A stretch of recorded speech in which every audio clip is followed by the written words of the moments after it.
Assalamualaikum warahmatullahi wabarakatuh. Bertemu kita sekali lagi di channel Santai Physics. Kepada murid-murid yang baru saja mengenali channel ini, saya ucapkan selamat datang.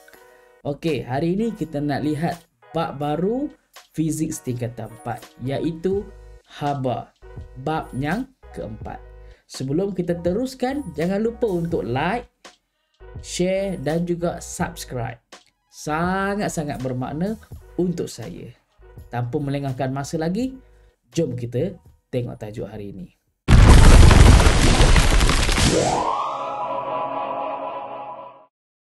Dalam bab 4, haba fiziks tingkatan 4, kita akan ada 4 subtopik.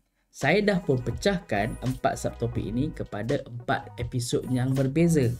Makna kata episod hari ini ialah episod yang pertama, akan kita discuss, kita belajar tentang subtopik yang pertama. Jom kita lihat apa 4 subtopik tadi. Okey, yang pertama kita ada keseimbangan terma, ataupun dalam bahasa Inggerisnya kita sebut thermal equilibrium. Yang kedua, kita ada muatan haba tentu. Muatan haba tentu. Okey.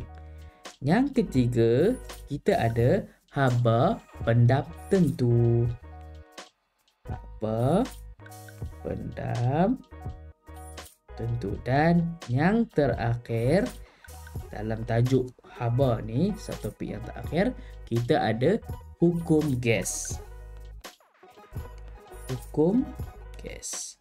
So ini adalah 4 subtopik yang kita akan mempelajarinya dalam episod-episod yang akan datang ni.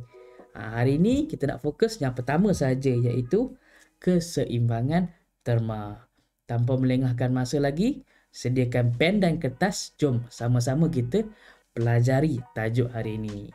Dalam tajuk haba ini, akan ada beberapa perkataan ataupun terma-terma baru yang kamu mungkin first time dengar, dan juga mungkin dah dengar tapi tak berapa nak jelas. Jadi sebelum kita mula tajuk keseimbangan terma hari ini, saya nak kita sama-sama discuss term-term ini, perkataan-perkataan ini, supaya lepas ni tidak berlaku keconfusan lagi. Tak naklah dah keliru lagi nanti kan. So kita set hari ni betul-betul pemahaman kita. Baik. So yang pertama sekali kita nak lihat apa? Apa benda? Haba. Dan juga suhu. Dua perkataan ni kadang-kadang selalu mengelirukan murid-murid. So dari segi definisi. Dari segi definisi, haba ni apa? Haba ini adalah sejenis tenaga. So kita tulis dulu. Haba adalah sejenis tenaga. Dan suhu ini adalah darjah kepanasan suatu objek. Darjah kepanasan suatu objek. Itu perbezaan utama antara perkataan haba dengan suhu. Kita tak boleh sebut, saya ada satu objek ni mempunyai haba 80 darjah Celsius. Kenapa? Kejap kita tengok lepas ni. Tadi haba adalah sejenis tenaga dan unit kepada tenaga adalah joule ataupun J. So ini adalah definisi dia. Definisi. Kemudian kita ada unit dia. Unit. Untuk suhu, unit dia adalah Kelvin ataupun darjah Celsius. Tapi Kelvin ni SI lah, yang kita selalu jumpa Celsius, darjah Celsius. Kemudian selain daripada definisi dan unit, kita nak lihat jenis kuantiti. Dulu bab 1 kita dah tengok kita ada kuantiti terbitan dengan kuantiti asas kan. So kita tengok kat sini. Kuantiti, jenis kuantiti bagi haba dan suhu. Kuantiti bagi haba adalah kuantiti terbitan. Kuantiti terbitan. Dia bukan yang terbitan. Dia bukanlah kuantiti. Yang satu lagi apa? Kuantiti asas. Jadi suhu adalah suhu adalah kuantiti. Suhu adalah kuantiti apa? Suhu adalah kuantiti asas. Okey, yang kamu pelajari bab 1 dahulu. Okey. So untuk mengukur haba kita ada alat. Untuk mengukur suhu kita ada alat. So alat pengukur, dari segi alat pengukur, apakah perbezaannya? Alat pengukur. Okey, untuk ukur haba kita menggunakan joule meter. Okey, joule meter. Alright. Kemudian untuk ukur suhu kita menggunakan termometer. Termometer. So kalau kamu dapat lihat kan, inilah dia punya, kita sebut sebagai perbezaan antara haba dan suhu. Sebelum kita teruskan tajuk ni, make sure kamu faham dahulu apa itu haba, apa itu suhu. Yang pertama, haba adalah sejenis ataupun sebentuk tenaga. Dan suhu adalah darjah kepanasan sesuatu objek itu. Okay. So, now kita dah boleh pergi ke tajuk kita hari ini, iaitu 4.1 keseimbangan terma. Jadi, apa itu keseimbangan terma? Okey. Dia macam ni. Kita bayangkan kita ada satu objek lah, satu metal 4 segi. Jom kita lukis dulu. Okay, saya letakkan warna. Kita lukis sama-sama sekejap. Tak jadi pula. Apa ada pembaris gunalah. Okey. So saya warnakan satu kotak ini dengan warna merah. Kamu nampak warna apa? Saya nampak warna merah. Tak, bukan, itu warna orange. Okey. So warna merah. Warna merah ni sengaja saya letak warna merah untuk melambangkan darjah kepanasan objek ni. Okey, kemudian saya ada satu lagi. Okey. Satu lagi objek yang saiz sama, dia terbuat daripada material pun yang sama, tetapi darjah kepanasannya lebih rendah. Jadi untuk itu saya tukarkan warna dia kepada warna macam tu, warna biru, warna hijau, turquoise. Okey. Kenapa saya lukis dua kotak ni? Sebenarnya kotak ini saya lukis untuk memudahkan penerangan mengenai keseimbangan terma. Okey. Kedua-duanya panas, betul tak? Kedua-duanya panas. Bukanlah panas, bukanlah. Satu panas, bukan kedua-duanya, sorry ya. Satu panas, satu lagi sejuk. Sorry. Okey, satu lagi sejuk. So, bagaimana yang dikatakan keseimbangan terma tu? First, yang pertama sekali, objek ini mesti bersentuhan. So kita kena letak macam tu. Boom. Sorry, dia lari pula. Boom. Dia mesti bersentuhan. Okey. Sentuhan ini kita sebut kena ada, kita sebut apa?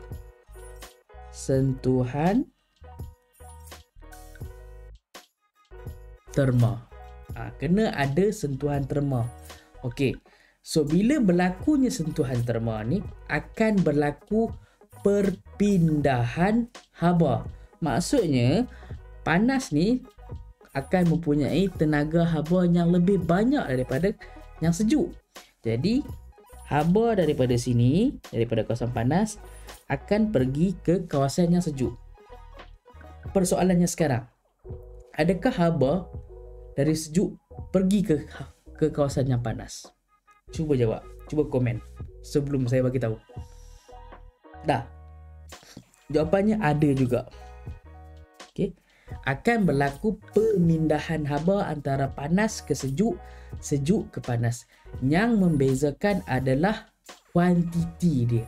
Dan kalau kita ikut masa ataupun kadar pemindahan haba dari kawasan yang panas ke kawasan yang sejuk melebihi kadar pemindahan haba daripada sejuk ke panas. Okey. Eventually, selepas beberapa lama, kadar pemindahan haba bersih ni, haba daripada panas ke sejuk, sejuk ke panas ni akan menjadi sama. Pada masa itulah apa yang kita sebut keseimbangan terma, okey, akan tercapai. Dengan syarat dia apa? Syarat dia pemindahan haba bersih sama dengan sifar. Dah kosong lah. Maksudnya kanan panas ke sejuk, sejuk ke panas, kita tolak dia, bersih tu maksudnya kita tolak kedua-duanya, dapat kosong, sifar. Syarat yang kedua untuk kita katakan sebagai proses keseimbangan terma itu tercapai adalah apabila suhu, tadi haba ni suhu kedua-dua objek panas dan sejuk ni bila dah habis dah lama tu, suhu dia akan sama, tak ada yang panas, tak ada yang sejuk dah. Suhu kedua objek adalah, naikkan sikit, sama. So bila keadaan ini tercapai, itulah yang kita katakan tadi keseimbangan terma. Faham? Untuk pengetahuan kamu, ada bahan-bahan tertentu yang mempunyai sifat termodinamik. Sifat termodinamik, dinamik pun boleh lah. Apakah sifat termodinamik ni? Sifat termodinamik. Okey, sifat termodinamik ni adalah satu sifat fizik yang mana bahan yang mempunyai sifat termodinamik ni dia peka terhadap perubahan suhu dan dia berubah secara linear dengan perubahan dalam suhu. Maksudnya macam ni. Kita tulis dulu. Sifat fizik bagi bahan, bagi bahan yang peka dan berubah secara linear dengan perubahan dalam suhu. Maksud kata, kalaulah suhu objek tersebut ataupun bahan tersebut berubah, akan berlaku perubahan juga pada sifat fizikal bahan tersebut. Dan sifat inilah yang menyebabkan kita semua boleh ada termometer. Sebab apa? Dengan sifat ini kita boleh mencipta termometer. Dengan adanya sifat termodinamik ini, sesebuah termometer dapat dihasilkan. Sebab apa? Sebab bahan yang digunakan untuk menghasilkan termodinamik ini dia peka terhadap perubahan suhu. Jadi bila berlaku perubahan suhu, sama ada suhu naik ataupun suhu berkurang, nilai dia akan berlaku perubahan fizikal kepada bahan yang mempunyai sifat termodinamik ini. Pernah tengok tak termometer? Termometer yang macam mana kamu pernah tengok? Adakah yang digital tu ataupun yang ada berbuli tu? Okey. So sekarang ni kita nak tengok satu termometer, contoh termometer. Okey. Tengok dalam gambar ni. Termometer ni rasanya ramai yang pernah lihat lah. Ada yang jenis yang warna kuning, ada yang pendek. Pelbagai jenis lah termometer ni. So kita ambil ini sebagai contoh. Kalau kita boleh besarkan, siapa boleh pause dulu video ni, kemudian cuba label bahan-bahan atau part-part, bahagian-bahagian yang ada pada termometer ni. Okey. So, yang ini apa? Ini apa? Yang ini pula apa? Yang ini apa? Okey. So, yang bahagian bulat besar ni kita ada, kita sebut sebagai berbuli. Okey. Yang ini kita sebut senggatan lah. Senggatan. Lepas ni kita akan belajar macam mana kita nak buat senggatan pada sebuah termometer yang macam ni, tetapi dia kosong, dia tak ada senggatan lagi. Macam mana kita nak buat dia punya takat-takat dia tu? Okey. So yang tengah-tengah kecil halus yang warna merah tu sebenarnya adalah kita sebut sebagai tube capillary. Capillary. Okey. Dan di dalam berbuli ni dan yang warna merah yang kita tengok kat gambar tu adalah apa yang kita sebut sebagai merkuri. Okey, secara ringkas macam mana termometer ni berfungsi. Okey, first kali merkuri ni dia ada dalam berbuli ni. Sebab tu bahaya kalau pecah. Okey, jadi jangan pecahkan termometer ni. Merkuri ni, okey, dia ada di dalam berbuli. So berbuli ni, the whole thermometer ni, bila kita nak ukur suhu, apa yang kita buat? Kita akan celup, sama ada kita nak, kalau nak ukur apa? Nak ukur air di dalam bikar kan. So kita ada air, apa yang kita buat? Kita celupkan thermometer dalam tu. So berbuli tu akan berada di dalam, contoh macam tu lah, berbuli tu akan berada dalam air tu. So apa yang berlaku adalah sentuhan terma antara air yang panas tadi dengan berbuli tadi. So berbuli tadi pula ada berlaku sentuhan terma dengan merkuri dalam dia. So bila berlaku sentuhan antara air, berbuli, merkuri, dan merkuri ni mempunyai sifat termodinamik yang kita sebut tadi, apa yang berlaku, perubahan fizikal yang berlaku dekat dia adalah bila suhu tinggi, okey, akan menyebabkan dia mengembang. So bila dia mengembang, dia nak pergi mana? Dia ikutlah laluan ni, kapilari ni, dia naik ke atas. Dan dia adalah seragam. Dia tak meruap. Sebab tu kita guna merkuri. Kenapa? Ada orang pernah tanya, cikgu, kenapa kita tak guna je minyak ke ataupun air ke? Sebab merkuri ni pengembangan dia dan pengejutan dia adalah seragam, mengikut suhu dia. So kita dah tak perlu nak risau, kalau suhu 30 darjah dia akan kembang sampailah takat 30 darjah. Ni takat, ini dah takat-takat tadi tu. Faham? Boleh? Kalau ada soalan yang tak faham, cuba komen dekat bawah. Tadi kita dah lihat yang untuk menghasilkan termometer kita kena ada bahan yang bersifat termodinamik. So now kita dah pun menghasilkan termometer. Katakanlah kita dah menghasilkan termometer. Macam mana kita nak lukis senggatan atas termometer tadi? Nak tentu ukur dia. Dekat mana kosong sepatutnya ada, dekat mana 100 sepatutnya ada. Yalah yang kamu pernah tengok senggatan tu kan? Okey. Jom kita sama-sama buat benda ni. Okey, first kali saya nak tunjukkan kamu gambar termometer lah. Okey. Ini termometer yang dah ada senggatan, tapi kita bayangkanlah senggatan ni tak ada lagi. So macam mana kita nak tanda?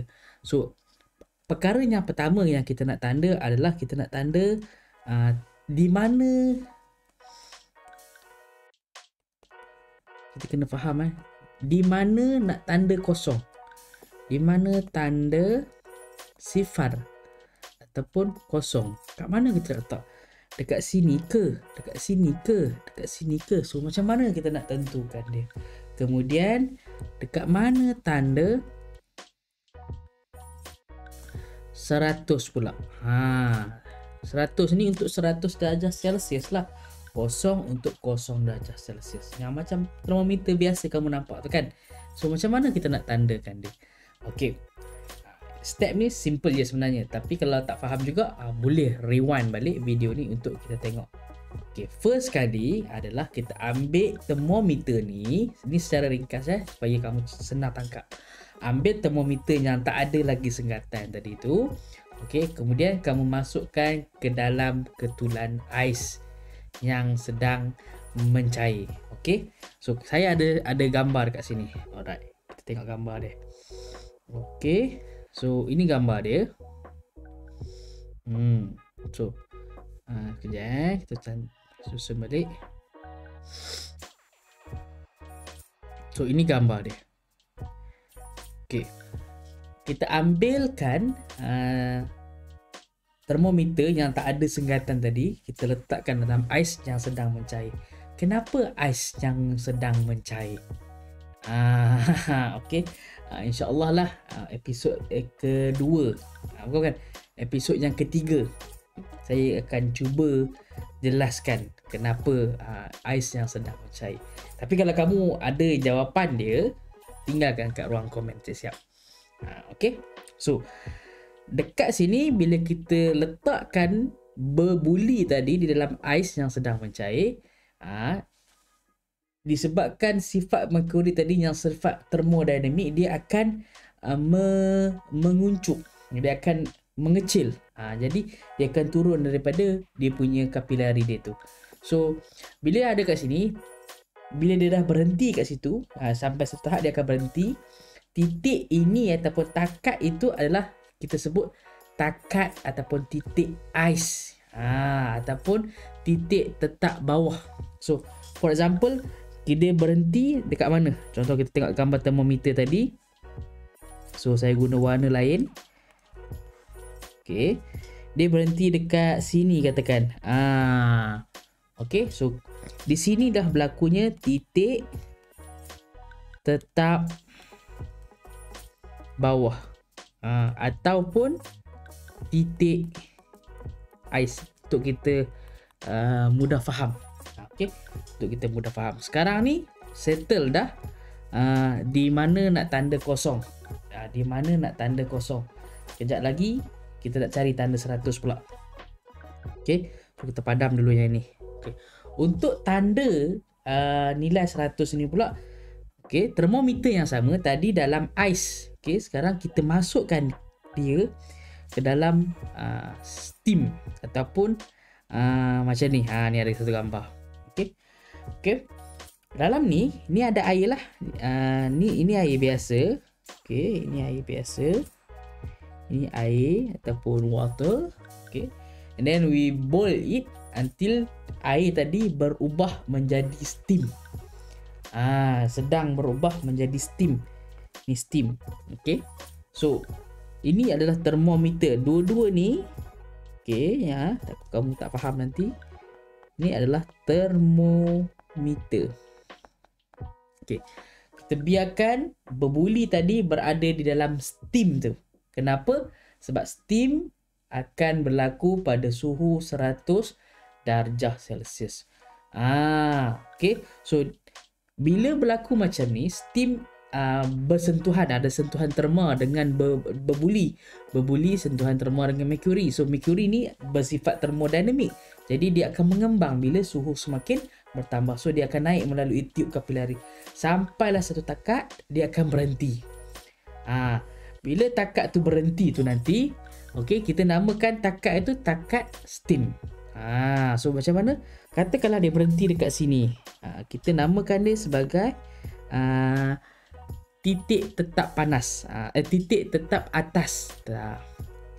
Sebab tadi kita letak titik tetap bawah, sekarang titik tetap atas, ataupun kita jadikan dia sebagai titik steam.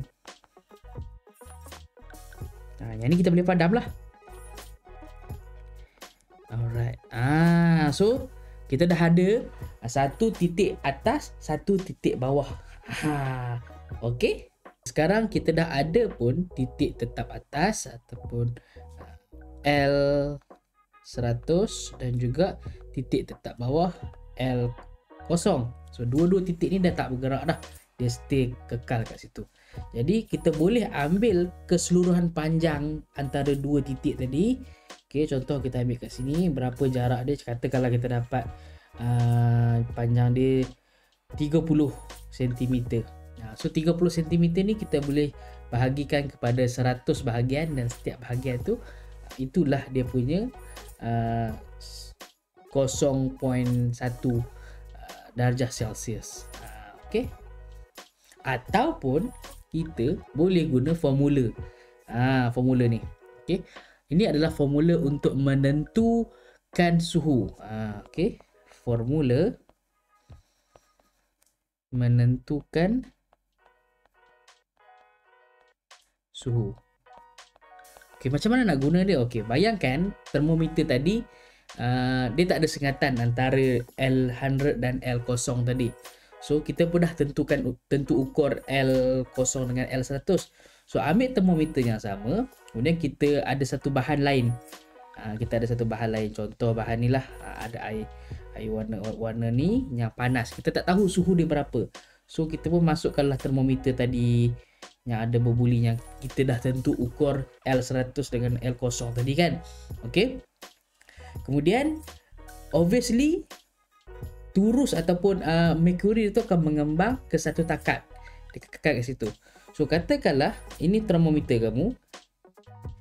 Okey. So dia akan, ini L0, ini L100. Dia naik berhenti kat sini. So L kat sini kita letakkan sebagai L theta. So merkuri tu naik dan berhenti kat situ. So sekarang soalan dia tanya berapa suhu L theta. Formula, dia ada formula untuk kita tentukan suhu ni. Senang saja formula dia. So theta ataupun suhu dia, formula dia adalah L theta tolak L0. Okey, kat mana L theta tolak L0? Ni saya warnakan dengan warna, sorry, kita tak warna lah. Ni warna ni. Daripada sini yang warna biru ni. Okey, nampak kan? Okey. So L theta tolak L0 bahagi L100 tolak L0. Keseluruhan panjang tu lah, senang cerita kan. So hasil bahagi ni kita darabkanlah dengan 100 darjah Celsius. So dengan menggunakan formula ni kita dapat menentukan suhu theta ni. Ini suhu yang kita nak cari ni. Jadi dengan mengetahui bagaimana nak menentukan suhu, maka selesailah episod kita kali ini, keseimbangan terma. Okey, jom kita ambil masa sekejap untuk recap apa yang telah pun kita pelajari hari ini. Pertama sekali, hari ini kita dah lihat perbezaan perkataan haba dengan suhu. So lepas ni tak nak lagi dah ada kekonfusan, ada kekeliruan antara haba dengan suhu. Haba ialah tenaga, suhu ialah darjah kepanasan. Kemudian kita lihat keseimbangan terma. Saya dah ceritakan bagaimana keseimbangan terma tu berlaku. Kena ada sentuhan terma. Bila berlaku sentuhan terma, pemindahan haba daripada panas ke sejuk dan juga daripada sejuk ke panas. Tetapi kadar pemindahan daripada panas ke sejuk melebihi. Sampai satu tahap apabila kedua-dua kadar pemindahan haba dari dua kawasan ni sama, haba bersihnya, pemindahan haba bersih menjadi kosong, itulah yang dikatakan keseimbangan terma. Dan apabila berlaku keseimbangan terma, suhu kedua-dua objek ataupun bahan tadi adalah sama. Kemudian selepas tu kita lihat sifat termodinamik. Sifat termodinamik iaitu sifat fizik yang dipunyai oleh bahan yang peka terhadap perubahan suhu. Contoh macam merkuri lah. Yang merkuri ni kita letak dalam termometer. Kenapa? Sebab bila termometer tu yang berbuli tu ada sentuhan terma dengan cecair yang diletakkan dalam tu, contohnya air ke kemudian dia akan serap haba tu pula pergi ke Mercury. Mercury tu akan dia sebabkan sifat termodinamiknya, dia peka, dia pun mengembang naik melalui dia punya capillary dia tu. Okay. So selepas tu kita belajar macam mana nak menentukan suhu ataupun meletakkan takat dekat sengatan-sengatan dekat termometer yang tak ada lagi sengatan. Kita cari dulu titik bawah ataupun titik ais LO, kemudian kita cari L100. Kemudian daripada tu kita boleh bahagi sengatan sebanyak 100 bahagian. Kemudian kita juga boleh menggunakan formula. Jika dibagi satu panjang kat sini ni, kita boleh gunakan formula untuk cari theta. So itulah ringkasan untuk hari ini dan semoga semuanya bermanfaat. Maka dengan itu berakhirlah topik discussion kita pada hari ini. Semoga apa yang kita belajar hari ini memberikan manfaat baik untuk diri sendiri dan juga semua orang di sekeliling kita. Sebelum kita tamatkan kelas kita pada hari ini, jangan lupa tekan butang like, share, komenlah sikit-sikit dan subscribe. Okay, supaya semua orang lain dapat menerima manfaat ini. Sekian, kita jumpa lagi di episod yang akan datang. Assalamualaikum.